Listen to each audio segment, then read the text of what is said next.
saudara sudah akan praktek nyata ya.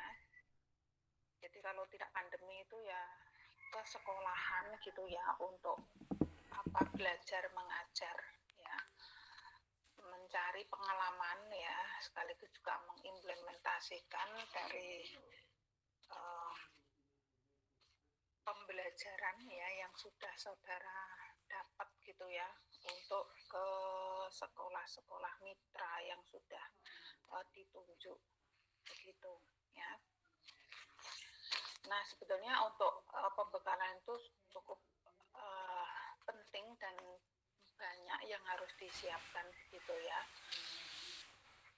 Nah salah satunya di sini adalah kemarin itu ya, karena ini micro teaching itu memang satu mata kuliah yang memang wajib diberikan dan ini sudah menjadi satu paket yang kita tinggal jurusan itu tinggal memberikan gitu, melaksanakan saja. Jadi semua RPS ya bahan itu sudah dibuat oleh LP3M begitu ya. Kemarin ada tambahan untuk supervisi begitu ya, itu kan terkait dengan agar saudara itu nantinya tahu gitu ya di sekolahan itu bahwa perlu adanya supervisi ya, supervisi klinis, supervisi kelas gitu ya.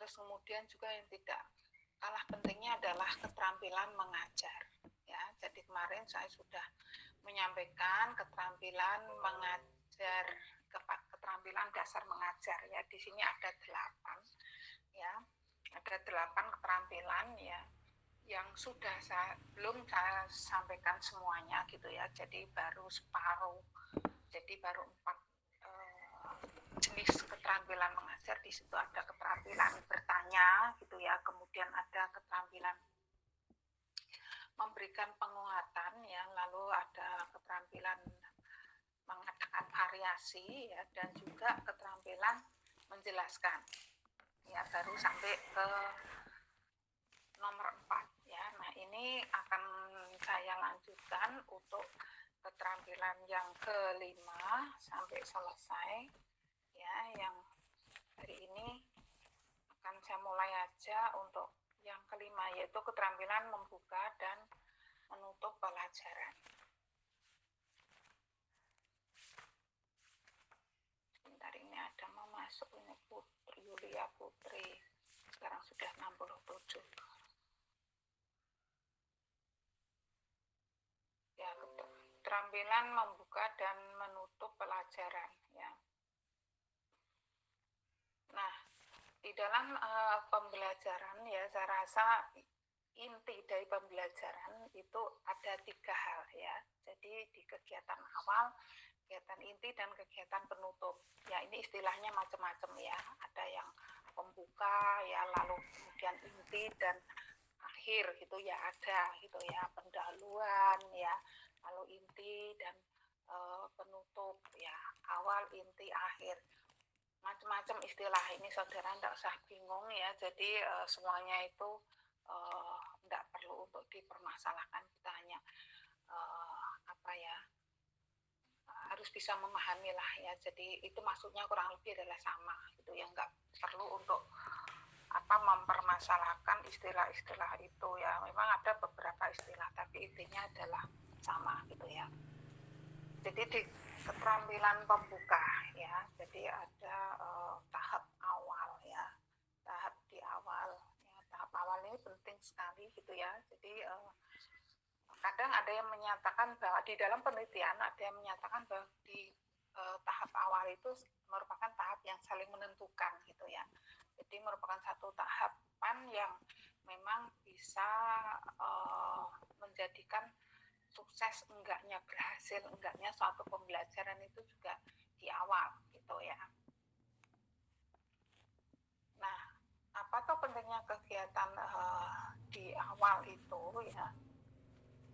Nah, di sini yang perlu kita ketahui ya, bahwa kalimat awal yang diucapkan guru merupakan satu penentu ya, penentu keberhasilan jalannya satu pembelajaran ya. Tercapainya pembelajaran bergantung pada metode ya guru di awal pengajaran ya. Seluruh rencana dan persiapan sebelum mengajar dapat menjadi tidak berguna jika guru gagal di dalam memperkenalkan pelajarannya. Di sini inilah ya, sehingga tadi saya katakan bahwa di kegiatan awal itu sangat menentukan, sangat penting sekali gitu ya, karena keberhasilan daripada pembelajaran itu ditentukan di kegiatan awal. Memang waktunya nggak banyak gitu ya, jadi kalau misalnya 40 menit itu 7 menit itu untuk di alokasikan di kegiatan awal, lalu akhir itu 8, jadi 15 kalau 40, berarti 25 itu ada di kegiatan inti ya. Jadi meskipun sedikit tapi cukup menentukan ya. Jadi bagaimana guru itu menyiapkan kegiatan pembelajaran dengan baik ya. Jadi menyiapkan situasi ya, ruang kelas yang kondusif ya, siswa juga harus sudah benar-benar concern, perhatian ke apa yang akan disampaikan guru. Guru juga perlu juga untuk memberikan satu pancingan ya, kalau memang perlu ya, di sini pancingan itu akan bisa mengantarkan ke inti pembelajaran ya. Terus kemudian juga tujuan pembelajaran itu juga disampaikan di awal pembelajaran ya.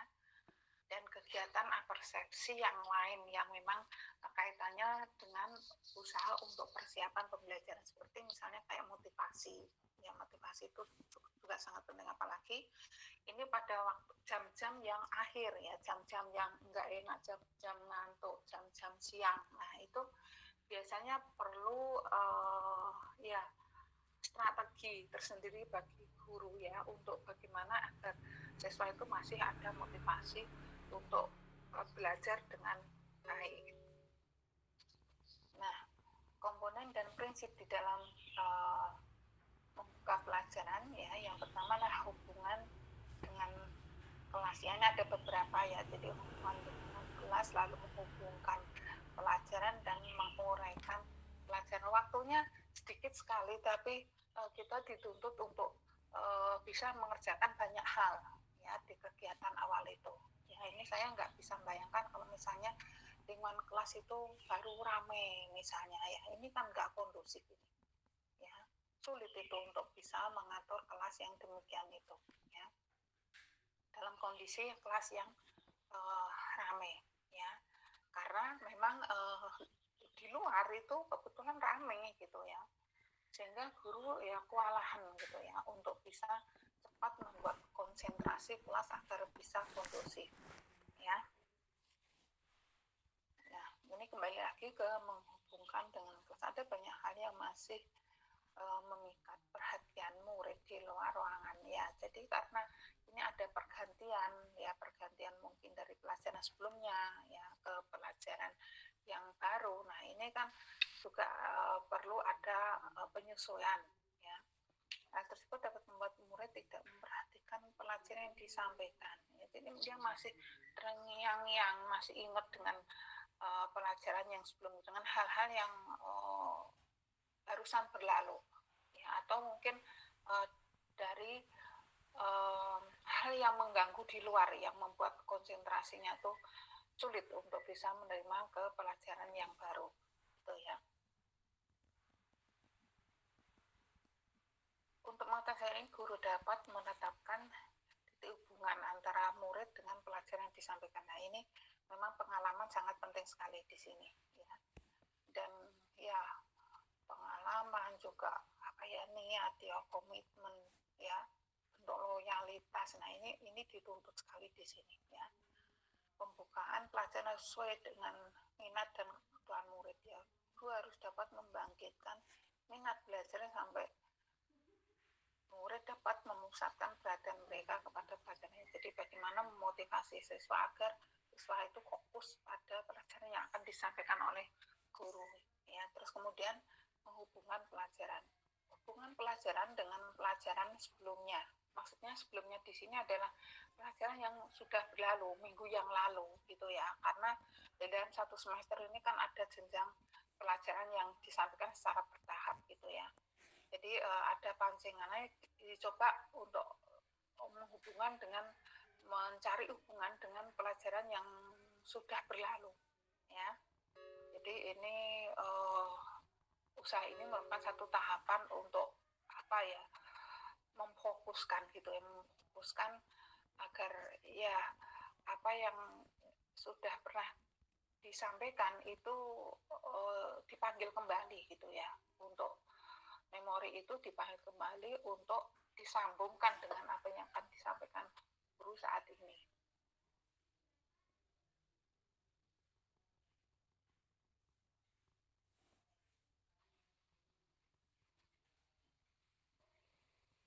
Setiap pelajaran baru yang diajarkan merupakan bagian dari kurikulum yang sudah ditetapkan. Pelajaran ini harus dihubungkan dengan pelajaran lain agar menarik perhatian dan menajamkan pengertian mereka terhadap rangkaian pelajaran tersebut. Jadi jarang sekali kalau misalnya apa yang disampaikan guru saat ini itu ya hanya satu tema yang utuh gitu, kayaknya nggak mungkin seperti itu ya. Jadi pasti akan ada hubungannya dengan yang sebelum-sebelumnya, entah itu hubungan langsung maupun hubungan tidak langsung ya. Hubungan itu bisa langsung ataupun bisa juga hubungan yang sifatnya adalah tidak langsung ya, seperti itu ya. Sehingga di sini ini kemampuan guru, bagaimana guru itu untuk bisa mampu menghubungkan itu sangat penting sekali. Jadi ini pengalaman juga penting. Kayak dulu pernah Irfan kan tanya gitu ya di bagian ini ya. Jadi pengalaman pun saya rasa itu sangat membantu ya. Tapi semua memang perlu untuk tidak ada ya yang semua pengalaman juga sebelumnya juga ada tahapannya gitu ya. Jadi kan pasti orang akan melalui tahapan itu gitu ya. Nah, kemudian ada menguraikan pelajaran. Setelah memperkenalkan pelajaran, guru harus mengajarkan pelajaran sesuai dengan rencana yang telah disiapkan. Nah, ini untuk mutu persiapan ini akan terlihat dari waktu pengajaran disampaikan.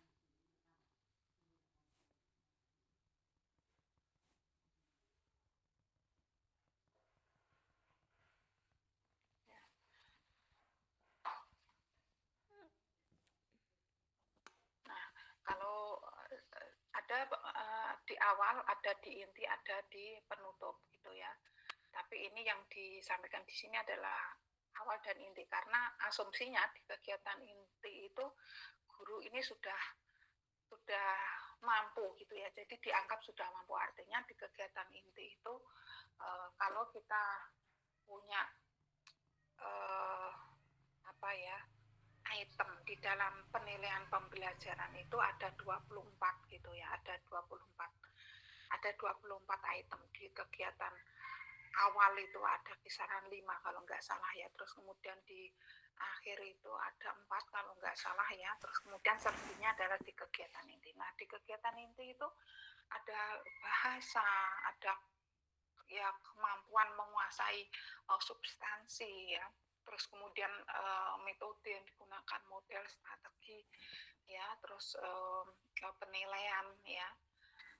Nah, itu dijabarkan sedemikian detail di kegiatan ini, itu dianggap, diasumsikan bahwa guru itu sudah mampu ya untuk melakukan yang di kegiatan inti itu ya. Nah, ini jadi bukan berarti nggak penting, ya tetap penting gitu ya. Jadi bukan berarti yang nggak ditulis di sini itu nggak penting. Penting juga karena kegiatan inti. Kegiatan inti itu bagaimana guru bisa menyampaikan substansi ya secara efisien ya. Jadi semuanya kan sudah dibatasi, ada waktunya gitu ya. Jadi bagaimana guru itu bisa menyampaikan materi itu ya dengan baik ya, dengan ya berhasil ya, dengan waktu. Artinya di sini berhasil itu waktu yang sudah dialokasikan itu bisa digunakan dengan maksimal hasil yang baik. Nah, hasilnya waktunya itu sudah cukup, ya. Terus kemudian hasilnya ketika siswa itu ditanya, dicoba untuk ditanya, itu siswa bisa untuk menjawab. Jadi siswa bisa menjawab. Kita tes di akhir itu siswa bisa menjawab, semua bisa menjawab, atau paling enggak dominan lah ya, dominan itu bisa menjawab. Kalau 1, 2 enggak bisa, itu masih dianggap wajar begitu ya. Sehingga di sini dianggap bahwa guru sudah berhasil untuk menyampaikan substansi dengan baik. Nah, kemudian menutup pelajaran. Menutup pelajaran ini juga sangat penting sekali ya. Nanti kalau di kelompok-kelompok kecil itu fokusnya akan ke sini begitu ya. Nah, komponen dan prinsip dalam menutup pelajaran. Nah, di sini ada beberapa poin ya. Menutup pelajaran atau bisa disebut dengan refleksi gitu ya. Jadi setelah pembelajaran selesai gitu ya. Nah, yang terakhir adalah bagaimana guru itu bisa merefleksi ya.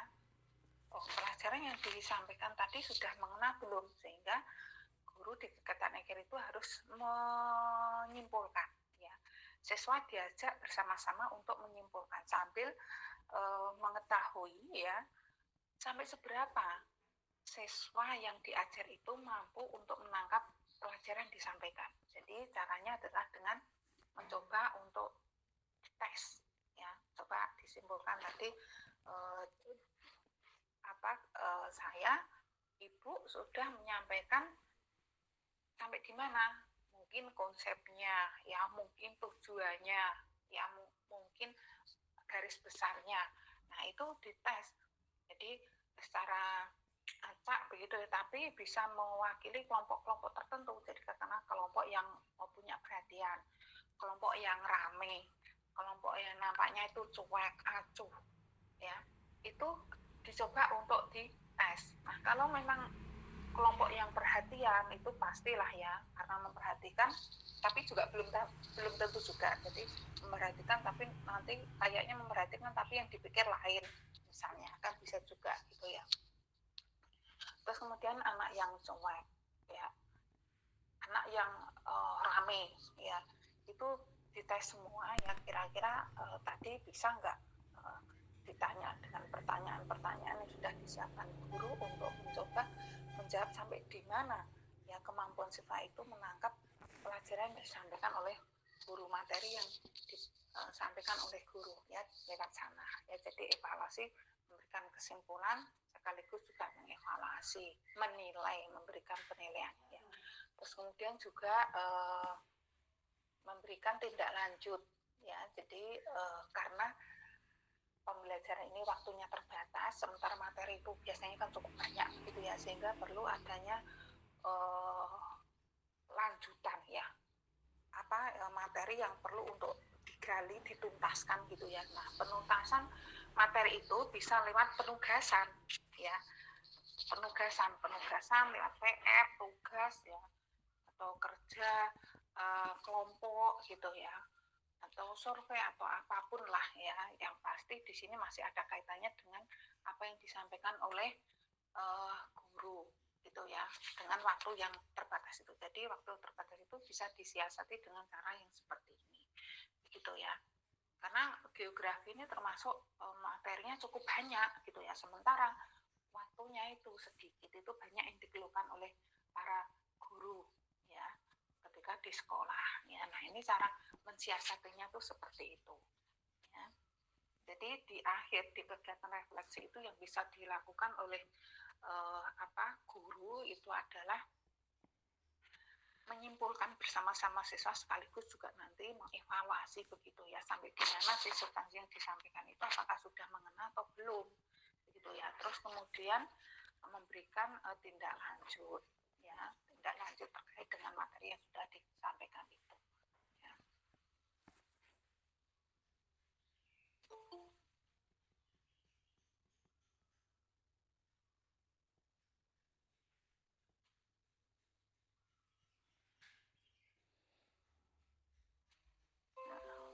Kemudian yang berikutnya adalah keenam, keterampilan membimbing diskusi kelompok kecil. Ya, di dalam pembelajaran itu kadangkala kita juga menggunakan diskusi gitu ya. Diskusi ini bisa dilakukan ketika kelasnya itu jumlahnya nggak banyak gitu ya. Kalau 30 masih memungkinkan untuk diskusi, tapi kalau sudah 50 atau lebih itu nampaknya waktunya sudah nggak efisien gitu ya untuk bisa dilakukan yang namanya diskusi gitu ya. Tapi nampaknya sekarang ini kalau untuk jenjang di SMA sudah dibatasi ya, maksimal itu 30 per kelasnya, tidak sama seperti dulu waktu saya kuliah itu bisa 40 ya, 40 itu per kelasnya ya, sulit itu untuk bisa diskusi ya, untuk mengelolanya itu sudah kesulitan ya, udah nggak efisien lah. Nah, diskusi kelompok ini merupakan satu proses yang teratur yang melibatkan sekelompok orang dalam berinteraksi tatap muka yang informal dengan berbagai pengalaman atau informasi, pengambilan kesimpulan atau pemecahan masalah. Diskusi kelompok merupakan strategi yang memungkinkan siswa menguasai satu konsep atau memecahkan masalah melalui satu proses yang memberi kesempatan untuk berpikir, berinteraksi sosial, serta berlatih untuk bersikap positif ya.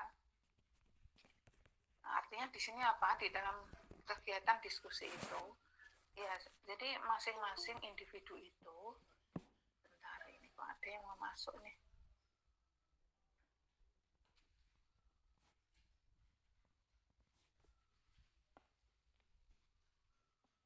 Di dalam diskusi kelompok itu ya, ini pasti akan ada interaksi gitu ya. Satu dengan yang lain, satu individu dengan individu yang lain saling berinteraksi, bertukar pengalaman ya, bertukar informasi ya, bertukar ide gitu ya, untuk menyampaikan masing-masing gagasannya, untuk masing-masing ide gitu ya. Sehingga di situ tentunya akan terjadi yang namanya komunikasi dua arah ya, komunikasi dalam satu kelompok kecil gitu ya. Nah, saya rasa di sini tentu ada hal yang pro kontra itu suatu yang biasa gitu ya. Ada yang setuju, ada yang nggak setuju, ada yang senang, ada yang nggak senang. Nah, sehingga di sini sikap kita yang positif adalah bagaimana bisa menghargai satu pendapat atau ide yang nggak sama dengan yang kita punya ya. Jadi kita dilatih untuk punya toleransi gitu ya, kita dilatih untuk ya bisa menghargai, kita dilatih untuk berani mengungkapkan pendapat dan seterusnya. Jadi hal yang positif itulah yang ada di balik forum diskusi gitu ya. Diskusi dapat meningkatkan kreativitas siswa serta membina kemampuan berkomunikasi ya, dan juga di dalamnya tentu adalah bagaimana untuk bisa berbahasa, menggunakan bahasa lisan yang baik begitu ya, karena ngomong secara formal dengan tidak formal itu kan berbeda. Ngomong dengan satu orang dengan dalam kelompok itu kan beda gitu ya. Jadi di sini tentu banyak ya pengalaman yang akan didapat ya dalam keterampilan diskusi ini. Nah, kemudian yang berikutnya adalah keterampilan mengelola kelas. Pengelolaan kelas adalah keterampilan untuk menciptakan dan memelihara kondisi belajar yang optimal dan mengembalikannya bila terjadi gangguan dalam proses belajar mengajar. Ya, jadi pengelolaan kelas ini juga penting sekali dimiliki oleh guru. Kita nggak mungkin bisa mengajar ya dengan kelas yang amburadul, dengan kelas yang nggak kondusif, dengan kelas yang ramai, ya, dengan kelas yang nggak siap, nggak mungkin, ya. Sehingga di sini guru harus mampu mengkondisikan ya situasi kelas itu untuk benar-benar kondusif, ya, benar-benar bisa digunakan untuk pembelajaran. Ya. Jadi tidak kemudian kalau ramai itu dibiarkan guru tetap saja ngajar apa itu mubadir itu ya. mubazir, satu kegiatan yang sia-sia. Jadi harus benar-benar dibuat kondusif dulu, baru nanti guru bisa menyampaikan pembelajaran dengan baik. Komponen dan prinsip keterampilan mengajar kelas yaitu preventif, yaitu berkaitan dengan kemampuan guru dalam mengambil satu inisiatif dan mengendalikan pelajaran, ya. Dan represif, yaitu berkaitan dengan respon guru terhadap gangguan siswa yang berkelanjutan, dengan maksud guru dapat mengadakan tindakan remedial untuk mengembalikan kondisi belajar yang optimal. Ya, jadi di dalam kelas itu memang kita akan jumpai ya macam-macam karakter siswa gitu ya. Jadi ada karakter siswa yang memang agresif, karakter siswa yang pandai, karakter siswa yang pendiam, ada karakter siswa yang aktif ya, yang suka rame, yang suka usil gitu. Ada siswa yang pendiam, ada yang kayaknya pendiam tapi pintar, tapi ada yang pendiam benar-benar nggak tahu. Nah ini ya unik menurut saya. Jadi setiap pribadi itu memang unik ya, dan itu nggak bisa disimpulkan dengan mudah gitu ya, karena kembali lagi kepada individu yang unik itu tadi gitu ya. Makanya kenapa kok ada yang namanya penelitian tindakan kelas ya, itu karena saya rasa guru lah yang paling paham, paling tahu tentang karakter dari kelasnya ya, karakter dari siswanya per individunya itu. Dan itu nggak bisa disamakan dengan kelas lain meskipun ada di dalam satu sekolahan, meskipun ada di dalam satu kelas paralel ya, pasti akan ada perbedaan. Sama seperti misalnya seorang yang terlahir kembar, itu nggak mungkin punya karakter yang sama persis ya, tapi pasti akan punya keunikan masing-masing seperti itu ya. Nah kemudian yang terakhir di sini adalah keterampilan mengajar kelompok kecil dan perseorangan ya. Secara fisik bentuk pengajar ini berjumlah terbatas, yaitu berkisar antara 3 sampai 8 orang untuk kelompok kecil ya. Jadi maksud kelompok kecil di sini adalah 3 sampai 8 orang dan seorang untuk perseorang, jadi individu ya. Pengajaran kelompok kecil dan perseorang memungkinkan guru memberikan pemahaman terhadap setiap siswa, terhadap terjadi hubungan yang lebih akrab antara guru dan siswa dengan siswa ya. Jadi memang idealnya, enaknya itu pembelajaran itu dilakukan dalam kelompok yang kecil ya, sehingga lebih fokus, lebih terkonsentrasi gitu ya, lebih paham gitu ya. Tapi pembelajaran seperti ini ada pembelajaran yang spesial ini ya. Jadi dilakukan mungkin dalam hal untuk tujuan tertentu ya. Jadi misalnya mau pembinaan ke olimpiade misalnya. Nah itu biasanya memang dilakukan untuk kelompok-kelompok yang kecil, jadi disiapkan untuk tujuan-tujuan tertentu begitu ya. Tapi secara umum kan tidak ada itu ya pembelajaran kelompok kecil, kecuali misalnya dalam bentuk remedi ya. Remedi pun juga bisa dikatakan bisa kelompok kecil atau perseorangan kalau memang dia seorang diri. Format mengajar ini ditandai oleh adanya hubungan interpersonal yang akrab dan sehat antara guru dengan siswa. Pasti ya, karena ini hanya seorang diri, hanya kelompok kecil, jadi lebih intens gitu ya, lebih paham antara karakter masing-masing siswanya itu. Ada yang kesempatan bagi siswa untuk belajar sesuai dengan kemampuan, minat, dan kecepatannya.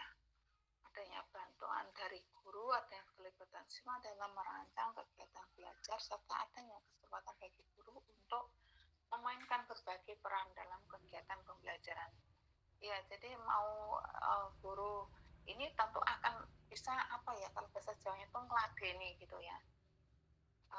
Ngeladeni sesuai dengan kebutuhan dari masing-masing siswa ini gitu ya. Harus bisa itu ngeladeni itu, yang terateni gitu ya kalau bahasa Jawanya ya. Setiap guru dapat menciptakan format pengorganisasian siswa untuk kegiatan pembelajaran kelompok kecil dan sesuai dengan tujuan, topik, ya, kebutuhan siswa per waktu dan fasilitas yang disediakan. Komponen dan prinsip keterampilan ini adalah seperti mengadakan pendekatan secara pribadi, keterampilan organisasi, keterampilan bimbing, memudahkan belajar, keterampilan merencanakan dan juga melaksanakan kegiatan belajar mengajar, keterampilan merancang, dan juga melaksanakan kegiatan pembelajaran. Seperti itu, ya.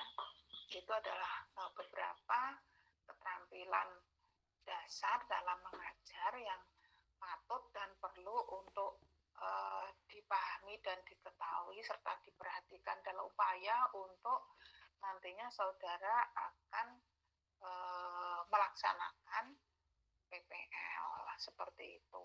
Ya, ini saya mohon maaf karena saya nampaknya kesannya itu ingin buru-buru, ya, harus segera bertemu, harus segera menuntaskan ini. Memang iya, jadi nggak salah gitu ya, karena memang dari awal itu kalau saya lihat, saya memang ada beberapa kali yang memang saya nggak bisa melakukan itu ya karena terhalang beberapa kegiatan, ya. Jadi tanggal merah yang kemarin itu ya karena Isra Mi'raj, terus kemudian ada undangan-undangan itu yang kebetulan kok ya harinya itu hari Kamis, ya, sementara kalau diganti itu juga ternyata meskipun daring kok ya susah gitu loh. Saya juga heran, meskipun daring kok ya susah gitu ya. Nah, ini saya memaksa karena hari Senin ini mumpung masih di awal minggu gitu ya, maksud saya ya. Terus kemudian ada kelas A, kelas C yang bisa, ya sudah, kelas C nanti entahlah nanti menyusul atau mungkin bisa saya tawarkan yang bisa, atau mungkin kelas B yang nggak bisa itu barangkali pas jamnya ini itu ya nggak ada kuliah atau bagaimana, meskipun dikatakan ada tapi tiba-tiba kosong, tiba-tiba mundur atau hanya sebentar dan sebagainya. Itu harapan saya, tapi nampaknya kok ini alhamdulillah banyak yang bisa hadir, ada 79 yang hadir ya, jadi ya sedikit yang nggak bisa hadir, wajar lah ya. Itu yang bisa saya sampaikan untuk di